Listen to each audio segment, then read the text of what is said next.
টিউশনি করে বাসায় আসলাম, তো আমার অনেক ক্ষুধা লাগছে, তো চিন্তা করতেছি কী খাওয়া যায় কী খাওয়া যায়, গিয়ে ফ্রিজটা খুললাম, দেখি যে ফ্রিজে সবজি ছাড়া কিছুই নাই।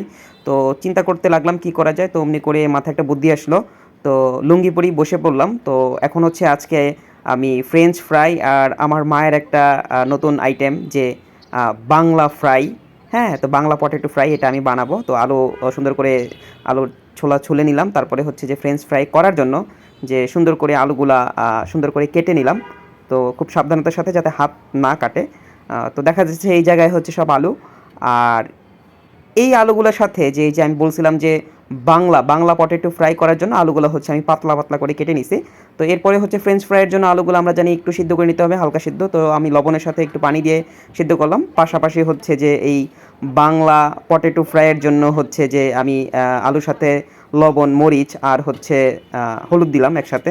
দেওয়ার পরে হচ্ছে সুন্দর মতো এটা মেখে নিব।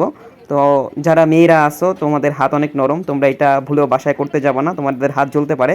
তোমরা হাতে কাভার লাগায় নিবা, ঠিক আছে, গ্লাভস লাগায় নিবা। এরপরে হচ্ছে আমি তেলের মধ্যে একটা একটা করে সুন্দর করে আলুগুলা ছেড়ে দিলাম। তো এই ক্ষেত্রে মেয়েরা বাসায় এটা করতে যাবে না, কারণ তোমাদের গায়ে তেল লাগতে পারে। তো তোমরা এটা থেকে সাবধানে থাকবা। তো সাবধানতার সহিত আমি হচ্ছে আলুগুলো দিয়ে দিলাম। তো খেয়াল রাখতে হবে যাতে আলুগুলো একটার সাথে আরেকটা লেগে না যায়। তো এভাবে হচ্ছে কিছুক্ষণ একটু নাড়াচাড়া করে দিব যাতে আলুগুলা হচ্ছে একটার সাথে আরেকটা লেগে না থাকে। তো এখানে দেখতেছি যে আলুগুলা সিদ্ধ হচ্ছে আস্তে আস্তে, পাশাপাশি আমার ফ্রেঞ্চ ফ্রাইয়ের জন্য হচ্ছে ওইগুলা সিদ্ধ হইতেছে। তো একটু পরে হচ্ছে আমরা এটাকে একটু নেড়ে চেড়ে উল্টাই দিব যাতে হচ্ছে নিচের পাশটা পোড়া না লেগে যায়। সাবধানতার সাথে এটা করতে হবে যাতে করে আলুগুলো নাও পড়ে এবং নিজের শরীরেও তেলের ছিটাটা না আসে। তো এভাবে হচ্ছে আমরা আস্তে আস্তে সব আলুগুলাকে হচ্ছে নেড়ে উল্টাই দিব। তো মোটামুটি যখন হয়ে যাবে তখন হচ্ছে এটা উঠায় নিব। আমি এখানে সুন্দর করে দেখতেছি যে প্লেটের মধ্যে উঠে নিতেছি। তো পাশে হচ্ছে আমার ওই যে ফ্রেঞ্চ ফ্রাইয়ের আলু সিদ্ধ হইতেছে।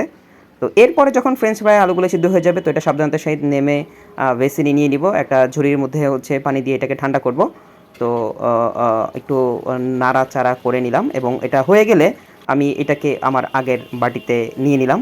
এটার মধ্যে হচ্ছে একটু মশলা মাখতে হবে। মশলা বলতে ওই নরমালি একটু মরিচ, সাথে হচ্ছে একটু হলুদ গুঁড়া আর একটু লবণ দিয়ে একটু নেড়ে চেড়ে এইটাকেও হচ্ছে যে আমরা এখন এটাকেও হচ্ছে তেলে ভাজবো।